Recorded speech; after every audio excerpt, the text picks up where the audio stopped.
Salut les amis, et bien écoutez, je suis très heureux de vous retrouver sur ma chaîne Les Reviews du Sanctuaire pour une nouvelle vidéo, une vidéo un petit peu spéciale aujourd'hui puisque c'est déjà la première vidéo de l'année, donc à ce titre, je vous souhaite tous mes vœux de bonheur pour cette année qui arrive et si possible la santé et plein de nouvelles figurines, je l'espère pour vous. Et vidéo un petit peu spéciale également puisque c'est une vidéo, donc pas une review, mais une vidéo qui va parler de ma collection. Ça fait un moment que j'attends de vous en parler de cette collection. Ça fait un moment qu'on me réclame par message, en commentaire, quand est-ce que j'allais présenter ma collection, et j'ai toujours voulu le faire, j'avais pas vraiment eu le temps de m'en occuper. Donc je vais commencer, je vais le faire de manière découpée, il y aura plusieurs parties de présentation donc, qui seront faites, donc ça sera niveau par niveau, étage par étage avec les thèmes. Et j'ai décidé de commencer par vous présenter donc ma collection des 12 Chevaliers d'Or en version OCE. Alors avant d'aller plus loin, je suis pas mécontent de vous en parler de cette gamme OCE, puisque c'est une petite fierté un petit peu pour moi. Entre guillemets, je vous ai souvent parlé de figurines bootleg au travers de ma collection et de mes reviews plutôt. Et comme vous avez pu le voir donc en titre, c'est assez particulier puisque cet étage est composé quasiment à 90% de figurines bootleg. On va détailler, je vais vous détailler un petit peu les différentes marques et les différentes figurines qui viennent compléter cette collection. Et à partir de là, ce qui me plaisait, c'est que j'avais envie de prouver aussi qu'avec des figurines bootleg, c'est souvent des figurines qui sont assez critiquées sur les groupes. Concernant Saint Seiya, j'avais envie de montrer qu'on peut quand même avoir quelque chose de joli esthétiquement en présentation au travers de ces figurines. On va sans plus tarder s'y intéresser. Donc comme vous pouvez le voir, c'est des figurines qui sont par 4 sur étage en présentation, donc vitrine Besta, comme vous allez voir, j'en ai pas mal dans ma pièce. Vous le verrez par la suite, je vous ferai un plan global par la suite de mes vidéos de collection. Bien évidemment, je me doute qu'il va y avoir des messages à ce sujet. Je ne peux pas ne pas vous dire que l'idée vient de Maetigra, donc au niveau de sa collection. Donc il faut avouer que qu'on aime ou pas le personnage, il a une collection qui est absolument magnifique et j'avais été très inspiré par ces vitrines Besta. Déjà le fait que j'habite dans une maison qui est très ancienne et qui ne me permet pas de mettre des vitrines avec du verre où ça se casse facilement la gueule, là ça me plaît énormément puisque c'est quelque chose finalement qui va être qui est modulable, donc je peux faire évoluer un petit peu à mes goûts, on peut mettre de la place et je trouve qu'il y a une très belle présentation derrière, donc ça permet de loger beaucoup de figurines et tout ça, donc ça a quand même un coût, c'est pas donné mais c'est quand même très appréciable au niveau du rendu visuel. Donc voilà, je tenais quand même à rendre hommage à Mike pour sa collection. Je le dis encore une fois, qui est quand même une source d'inspiration, je pense, pour beaucoup de monde. Et on va sans plus tarder parler maintenant de ce que vous avez dans cette vitrine. Donc on attaque par l'étage le plus haut de ma vitrine, avec donc 4 figurines, donc Shura, du Capricorne, évidemment tout à gauche, donc le Doko de la Balance, avec le vieux maître en dessous. Le Aiolia donc du lion et le Death Mask du cancer donc qui est exposé donc à droite. Donc vous avez à gauche le Shura qui est une version Bandai ici, donc version Bandai que j'ai acheté pour démarrer. Donc vous allez voir, c'est une des rares et une des seules dans la vitrine. Donc j'en ai fait l'acquisition de celui-ci en Bandai pour la simple et bonne raison qu'il y a eu du changement de la part de Bandai, notamment avec les épaules. Donc je l'avais eu chez Metal Club et on n'avait pas donc les petites pointes sur les épaules qui sont propres à cette version donc OCE. Alors attention, je précise en même temps, quand on dit OCE, cette gamme OCE en fait veut dire Original Color Edition. Je tiens à préciser quand même à la base, en fait, on est toujours sur un style très arakien au niveau du design des armures. Donc, mais on va voir qu'il y a quelques changements au niveau de quelques-unes de ces figurines, donc notamment celle-ci où on retrouvait donc le fameux casque façon manga, et donc ils avaient remis en plus Bandai au niveau des épaules et petites pointes. Donc je l'avais repris par rapport à ça. Ensuite, donc, vous allez avoir donc, le Doko. Alors le Doko, lui, qui est de chez CS Model. Ce Doko CS Model, je l'ai customisé donc, en version fantôme. Donc ce qui me plaisait, c'est qu'en plus cette version CS modèle, j'avais pu avoir les petits boucliers qui étaient fournis avec, puisque j'ai une horreur des boucliers, des énormes boucliers qui sont fournis par Bandai. Et le vieux maître OCE que vous avez en dessous, lui, et également de chez CS modèle, était fourni avec leur SOG du poisson. Donc il y avait un petit peu rien à voir. C'était un petit peu étrange de leur part, mais ça avait été fourni comme ça à l'époque. Voilà, donc là c'est un custom de ma part en version fantôme, puisque j'avais quand même envie de me rapprocher du fait que au moment où on voit le vieux maître dans la série, bah, on n'aperçoit pas finalement réellement le Doko, en tout cas en armure. C'est bien plus tard dans la saga Hades qu'on va le voir, mais bon, je vais pas revenir là-dessus, en tout cas, en détail. Et donc ici, c'est pour ça que je vous ai fait ce custom qui pour moi a une symbolique, en tout cas niveau approche hein, du personnage tel qu'on le voit dans la série avec son armure. Voilà, donc ici, hormis en fait les petits boucliers, on a quand même une figurine, enfin une armure, globalement même sur les dessins d'Araki, qui était quand même relativement fidèle, évidemment bien moins carré que tel que le représentait Kurumada, mais en tout cas, on a quand même quelque chose qui se rapproche énormément de ce que nous avions dans le manga au niveau de l'armure. Donc avec les petits boucliers, je trouvais que c'était top. Ensuite, donc, je vais vous parler un petit peu de mon lion Aeolia du lion. Alors là, c'est un petit peu particulier, puisque à la base, j'avais acheté à l'époque la version de chez Metal Club, au niveau du design. Et en fait, ce qui s'est passé, c'est que du coup, par la suite, j'ai trouvé quelqu'un qui vendait le totem Bandai avec l'armure que j'ai acheté. Et donc, du coup, l'armure qui est représentée sur ce personnage, eh bien, c'est l'armure Bandai. Donc, au final, tout ce qui est cap, visage, chevelure, du reste, c'est du Metal Club. Et l'armure, elle est bien de chez Bandai.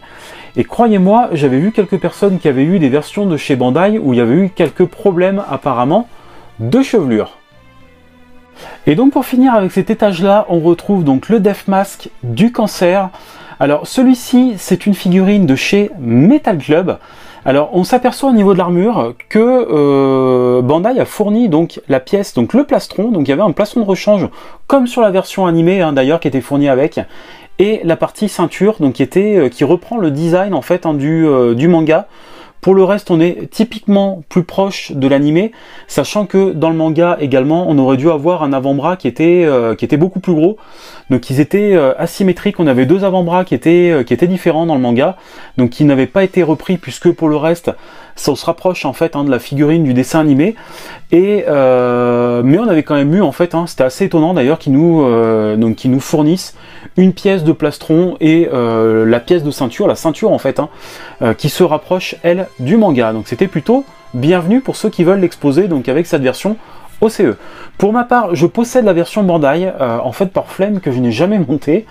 Elle est toujours dans sa boîte. La simple différence surtout vient de la chevelure. Bon après je vous parle pas des visages qui sont certainement beaucoup plus jolis hein, et peut-être plus fins chez Bandai, bien que je trouve que cette version Metal Club faisait admirablement bien le taf à l'époque, et on s'aperçoit qu'on a quand même une très jolie figurine. On va s'intéresser maintenant donc à la deuxième partie et l'étage du milieu de mes figurines. Donc en partant de la gauche, vous pouvez voir donc on va commencer par le Shaka de la Vierge, donc qui est une figurine de chez Metal Club. Alors c'est une figurine qui présente pas énormément de changements hein, par rapport à, donc on est toujours dans le design très arakien pour cette figurine. Donc on avait une figurine qui était beaucoup plus carrée au niveau des formes, donc tel qu'il était dessiné par Kurumada. Et là donc on se retrouve donc avec une figurine de chez Metal Club donc qui est très jolie, donc que j'ai mis en scène avec son casque. Certainement le goal le plus pénible à monter par rapport à la système de cap avec les épaules, donc il y a une vraie je vais pas dire de gros mots, mais voilà, vous avez compris le fond de ma pensée par rapport à ça. Sinon la figurine est très jolie de la part de Metal Club, donc c'est une figurine qui est vraiment sympa. On retrouve le body blanc, la cape blanche donc qui est propre à toute cette gamme OCE et bien évidemment au manga, et la couleur d'armure hein, qui fait référence. Donc je n'ai pas grand chose de plus à vous dire dessus. On va s'intéresser maintenant au personnage de Milo du Scorpion. Milo du Scorpion, donc qui est ici une version Bandai, tout simplement parce que la version Bandai, elle coûte que dalle. En fait, je pense que le système de distribution de la part de Bandai a énormément pénalisé cette gamme, puisqu'il y a une partie des figurines qui avaient été distribuées en salon, et qui aujourd'hui ont une cote assez affolante avec des figurines hein, qui valent, qui se vendent dans les 300 € pour certains modèles, ce qui fait que beaucoup de passionnés ont carrément laissé tomber. C'était un petit peu mon cas à la base, puisque je ne le pensais pas faire cette collection, bien qu'elle me plaisait beaucoup, et au final donc je suis tombé sur les versions bootleg où j'ai pu en faire l'acquisition à des prix vraiment très intéressants au fil du temps, et du coup bah, j'ai réussi à avoir les 12 chevaliers d'or, donc ça m'est pas revenu cher. Et je m'en suis très bien contenté. Mais aussi bien pour celle-ci, autant vous dire qu'il n'y avait aucun intérêt puisque la figurine, je l'avais dû l'avoir autour de 50 €. Donc voilà, donc c'est le même prix hein, au final qu'une version bootleg pour la version Bandai. Donc ça c'était plutôt une belle surprise pour ma part. Du reste, en ce qui concerne ce Milo, bah écoutez, il n'y avait pas beaucoup de changements hein, par rapport au design d'Araki, entre, bon, bien évidemment, toujours une armure aussi carrée hein, chez Kurumada à l'époque, hein, avec un dessin particulier, mais dans les grandes lignes, c'était un personnage qui avait quand même gardé, entre guillemets, son charme, et ce à quoi il ressemblait, en tout cas, entre l'animé et le manga, on le reconnaissait plutôt bien. Voilà, donc je vais pas m'étendre dessus. Ici maintenant vous avez donc mon Saga des Gémeaux donc que j'ai customisé en version fantôme. Je me suis basé donc sur une version Metal Club également puisque ça m'aurait embêté quand même de sacrifier un petit peu une version Bandai au prix qu'elle coûte pour faire ce custom, et je trouve que le rendu est plutôt sympa. J'en suis relativement fier quand même en tout cas. Donc c'est un corps que j'avais acheté à part comme pour le Doko, hein, que j'avais commandé sur AliExpress, hein. Corps fantôme. Pour le reste j'ai dû faire de la peinture pour les mains, et j'avais un visage qui était fourni avec celui-ci. Pour le Doko j'ai pas précisé également avant, j'ai dû peindre moi-même également un visage pour pouvoir faire cette version fantôme. Voilà, donc là, pour moi, c'est vraiment un personnage qui est, dans cette version fantôme, qui est vraiment, en tout cas, emblématique de l'Arc Sanctuaire, que j'aime retrouver ici. Et en ce qui concerne l'armure, c'est pareil, donc il n'y avait pas énormément de changements, hein, pas de choses particulières à préciser par rapport à ce que nous avait proposé donc Araki, par rapport à ce qu'avait fait Kurumada au niveau du manga. Et j'en termine avec cet étage, avec le personnage de Camus du Verseau, donc que j'affectionne particulièrement, c'est vraiment un chevalier que j'adore. Et ici on le retrouve, en plus il a quelque chose d'assez particulier par rapport aux autres, c'est qu'il il a les cheveux rouges, donc là où les autres sont toujours blonds, il y a quelques exceptions, mais grosso modo ils sont quasiment tous blonds en version OCE, donc là ça changeait un petit peu d'avoir ces cheveux rouges qui, on va dire, qui tranchent un petit peu avec le reste de la collection, donc ça c'est plutôt sympa. On s'aperçoit ici, donc pas se tromper, puisqu'ils sont fournis également avec la version animée. C'est un personnage donc qui a des brassards dans le manga, donc qui ont été remis, donc qui vont se fournir également. Je le disais juste avant avec la version animée, donc souvent il y a des gens qui se trompent, qui les mettent. Donc il ne les porte pas dans l'animé, mais il les a dans le manga. Donc ici c'est pour ça que je lui ai mis ces fameux brassards donc sur le personnage, et c'est une figurine donc de chez Metal Club. Donc Metal Club qui avait fait une très belle figurine pour ma part, hein, bien évidemment, c'est quand même quelque chose qui était assez bien réalisé. Et donc le dernier étage, donc le rez-de-chaussée donc de ce meuble Besta de ma collection, et tout à gauche ici, donc on va parler d'Aphrodite, donc des poissons, Aphrodite des poissons, qui est une figurine qui est de chez Metal Club ici, et je trouve qu'il est extrêmement bien réalisé pour le prix. Donc là en plus la version Bandai fait partie de ces figurines distribuées en salon qui étaient horriblement chères, et je trouve qu'on a une version ici qui fait tout à fait le job. Et alors j'aime pas trop dire ça parce que c'est toujours un peu péjoratif, elle fait le job, elle fait le taf. Non, elle est très jolie. Moi je trouve qu'en vitrine, une fois qu'on la regarde, on a quand même quelque chose qui est plaisant pour les yeux, et c'est ça qui est important. Concernant la figurine elle-même, pareil, donc design Araki, couleur animée, pas de grand changement par rapport au manga, hein, en fait, hein, hormis les courbes, hein, qui sont beaucoup plus arrondies ici, mais il n'y avait pas de grande révolution entre les deux versions. En tout cas, très jolie figurine. Et ici, donc le dernier arrivé dans ma collection, donc qui est arrivé récemment, j'ai eu énormément de mal à l'avoir. À ce titre-là, d'ailleurs, je tenais à remercier mon ami Alucard Zio qui m'a vendu cette figurine à un prix très correct, une figurine de chez Metal Club. Donc le Aiolos du Sagittaire, donc qui avait été également distribué donc en salon Tamashii, qui coûte une blinde et qui est assez difficile à se procurer. Donc voilà, je suis assez content de l'avoir dans ma collection. Alors malheureusement j'ai un petit fail, hein. Vous pouvez voir ici, j'ai le bas de la jambière qui n'est pas tout à fait la même couleur que le reste, donc voilà, donc c'est pour ça que je l'ai mis d'ailleurs dans une position de façon à cacher, donc là ici on le voit bien en plus avec l'éclairage, de manière à cacher un petit peu ce petit défaut, mais bon c'est pas grave, tant pis. Je verrai avec le temps si je retrouve une autre version. Je sais que il y a la marque MST qui est en train d'en distribuer, donc on verra par la suite. Je me ferme pas à peut-être le racheter si j'arrive à le trouver à bon prix également pour pouvoir gommer un petit peu ce défaut qui me gêne un petit peu. Mais en tout cas, je suis très content de l'avoir. En ce qui concerne le design de cette figurine, donc là, ici, il y a quelque chose qui était assez marrant, c'est que, étrangement, cette figurine se rapproche plus du design du manga que du design du dessin animé, notamment par rapport au casque, où on retrouve en fait un casque, hein, où on a des gravures dessus, hein, avec donc qui sont gravés avec des petits dessins, et qui est quelque chose qui était propre au manga. Donc c'est un petit peu dommage, puisque moi j'ai une grosse préférence pour le casque de l'animé, et pour le coup c'est dommage qu'ils aient pas fourni les deux. De mémoire c'était le cas avec la version classique de l'époque, et c'est vraiment dommage qu'ils aient pas fait de même ici pour qu'on puisse avoir le choix de l'exposition. Sinon le Sagittaire, ça reste un personnage qui est très très joli, un chevalier que j'adore, hein, bien évidemment, donc comme beaucoup de monde, hein, je vais pas être très original. Il me semble en tout cas que cette version Metal Club a un côté un petit peu plus orangé que les autres. Alors je sais pas si c'est le cas de la Bandai, si quelqu'un peut me le dire en commentaire, me le confirmer si c'est normal ou pas, mais voilà, c'est pour ça je pense que à terme, je sais pas, je vais peut-être voir à le changer, ou on verra par la suite. Avant-dernière figurine de ce meuble, le Mu du Bélier, donc le Mu du Bélier donc de chez Metal Club.